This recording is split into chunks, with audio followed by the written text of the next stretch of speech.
Masters is the most watched and probably the most talked about golf tournament in the world. There's a number of little unknown facts the members of Augusta would like to keep unknown, including death, arrest, and disguises, and we'll go over 5 of them, starting with number 5. One of the ways the Masters keeps this prestigious looking ground so perfect is with a method that seems relatively harmless from the outside. In fact, when you look closer into it, it has some surprisingly very devastating results. While walking around the grounds, as running is illegal there of course, you won't see any squirrels on Augusta National grounds, or frankly, much wildlife for that matter actually. The club has a full-time squirrel trapper on staff, which I'm guessing is probably a little bit better than a gopher trapper and much more effective. Check me if I'm wrong, Sandy, but if I kill all the golfers... This trapper regularly sets humane traps for the fuzzy little friends, then relocates them to a faraway land to assure that they won't come back. However, once you see what happens to these little guys once they're moved, it's pretty sad honestly. In 2004, the Humane Society did a study on this matter and found that a staggering 97% of squirrels relocated either soon die or just disappear from the areas that they're released. This is due to the squirrels no longer having access to their food, which they depend on, especially during the winter months, as a relocated squirrel is unfamiliar with the resources such as food, water, and shelter are located. They also have to compete with other squirrels already in the area, as being relocated to another squirrel's territory is likely to cause them to be chased out or attacked by them. Also, otherwise healthy squirrels can suffer serious injuries such as broken teeth, fractures to their nose, feet, and toes during the capture and travel to the relocation. Oh, don't worry, Charlie, you're not a squirrel. They won't come get you, buddy. So what I thought personally was a pretty interesting fact about the grounds ended up taking a pretty dark turn once some of you guys in the comments let me know about this. And honestly, I thought nothing about it before. So it definitely seems like a fairly unnecessary protocol just to keep up with a perfect image in my book. While I don't find this fact necessary, I do kind of see where they're coming from on this next one. Number 4. While it's a yearly and must anticipate tradition for us dimple heads to wait for the lottery to win an opportunity to buy the extremely fairly priced tickets to the Masters, where access to the entire week is $325,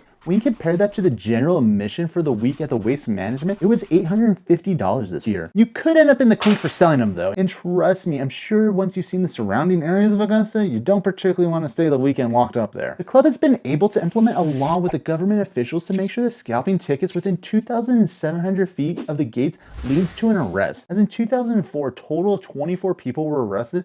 And it doesn't just stop there. If they're able to identify that you sold your tickets to another person, they'll just simply blacklist you without telling, and you won't be able to win another lottery ever again. And this isn't the only offense that could land you in the slammer at the Masters. Number 3. There's one particular souvenir that ended up costing a man some time in jail and $20,000. That ended up happening in 2012. Evidently 2012 was like the rules breaker party tournament, when Clayton Baker made headlines as he made a quick run to one of the bunkers and tried to take some sand home with him. The charges were later dropped, but ended up costing him greatly and led to a bout of depression due to it and how the club treated him after. I mean, what did he expect? To tell you not to run all the time.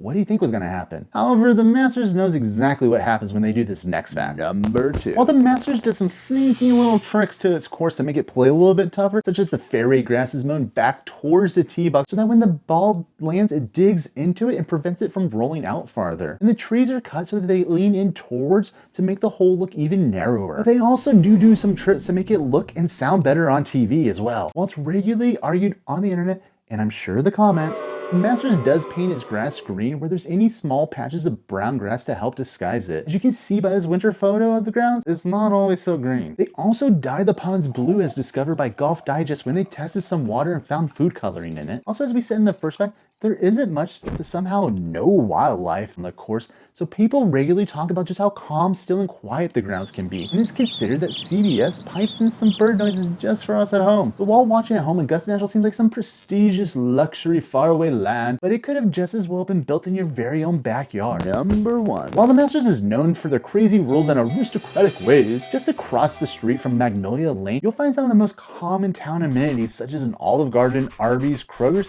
and a thrift store called Uptown Cheapskate Augusta. There's more disturbing facts like how a co-founder killed himself on the course, or a deranged gunman once went to go see the president on the golf course. So feel free to click this video here and learn about him. See ya.